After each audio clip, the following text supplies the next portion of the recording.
Maybe listen to the speaker. No matter what, just let it go. Pop, persuadable. What is going on, boo-boos? Merry Christmas to everybody who is watching. I love you, boo-boos. Thank you for always supporting me.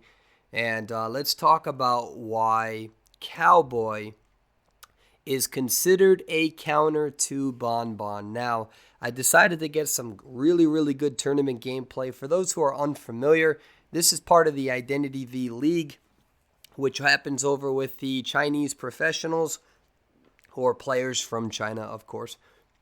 And a lot of people have been asking me, why are we seeing Cowboy in the tournament? And the reason being so is that Cowboy can be a very strong counter to specifically Bonbon, as well as Dream Witch to a degree, not so much, and Sculptor. However, it does work best against Bonbon, not only for the lassoing on the rocket chair if you wanted to try to pull something like that off, and of course the kiting that can lead to a Cowboy. We all know about that, but what about Cowboy himself, especially after this adjustment? And the thing is that Cowboy is very scary. He really is. And you're going to see that within this gameplay here. You're going to see how this Cowboy transitional kites against this Bonbon. Now, something to remember, okay? When you're going to be a Cowboy, you got to really pay attention to the cipher layout. All right, now here, the Cowboy lucks out a little bit because he has a cipher machine in this small little church. And you're going to see how that plays out a little bit later on, and how he uses his lasso on that cipher in order to get a competitive advantage, especially since he can maintain his distance with Bonbon and break line of sight.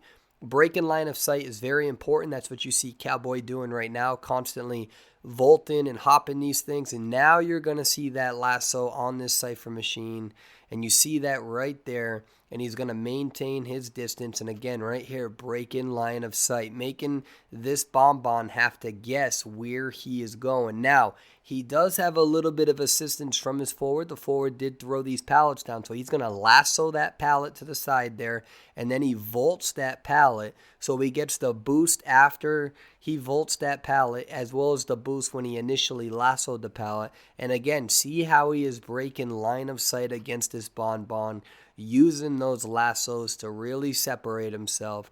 And he's going to continue with the same sort of rotation, using that cipher again in order to avoid this bomb hit here and continue to maintain that distance. Now, Bonbon does get that chip right there on that Cowboy. He does a good job.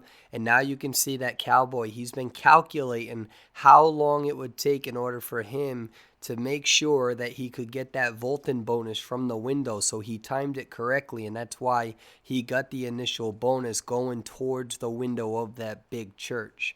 Now, he does make a little bit of a boo-boo here, which does happen with all of us, and that's that he tries to lasso the pallet, but unfortunately he misses, but he still has a really good kite in this area. Now, here's another point. He's not done. He's one bomb chip away from going down. Now, normally a survivor goes to the left right here. He decided to go to the right. Now, he knows that Bonbon is going to kill him over here, but he also knew that if he went to the left, he would die. So that's something to really keep in mind. This Cowboy has set themselves up. Weibo is a top 2 clan right now in the tournament. Miracle used to be really formidable in the tournament. They're slipping in the rankings a little bit, but they're still very deadly. Miracle is a very good clan. And unfortunately, that forward hit that wall, hit that pumpkin, so it disrupted his ability to get the stun on the Bonbon right away. Now, I don't really know what the Bonbon is doing right there. I understand sometimes you can look at the ground, especially early game, because it doesn't count as being in chase, so you can get a movement speed increase depending on your persona traits. But I don't really know what he was doing there. If anyone can share that insight, I don't really feel like it was probably a good idea to do so, just because you lose track of the forward, and by doing so you allow that easy stun to happen. Whereas you can, if you're looking up, you can see where that forward's coming from. But again, this is why we're seeing Cowboy being used sometimes. Not used often, but is used.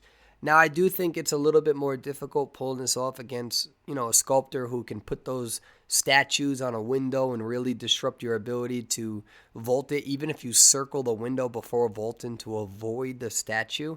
But with Bonbon, you don't really have that. He's constantly breaking line of sight. The early chip that he had on that Cowboy took a lot of skill to do, but it was there was a little bit of luck involved in that. Beautiful terror shock, but they're gonna pop the cipher, and that's most likely going to be a 3-person escape for Team Weibo. And again, really just going against these sort of survivors, like this Cowboy, for instance. He did a very good job demonstrating how you can use that ability to really rotate around the map to maintain distance. You're not trying to tight kite a bonbon. You're constantly trying to maintain that distance.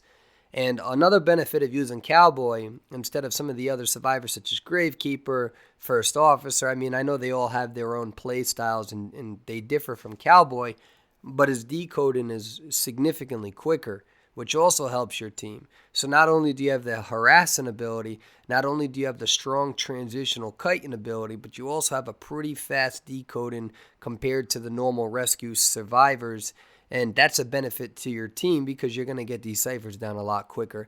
Anyways, boo-boos, thank you for watching this. I hope that I did a decent job at explaining why we are seeing Cowboy in tournament gameplay, as well as why he is a transitional kiter, an extreme transitional kiter, and very formidable. That is going to conclude today's video. Thank you, ladies and gentlemen, my boo-boos. Bye-bye now.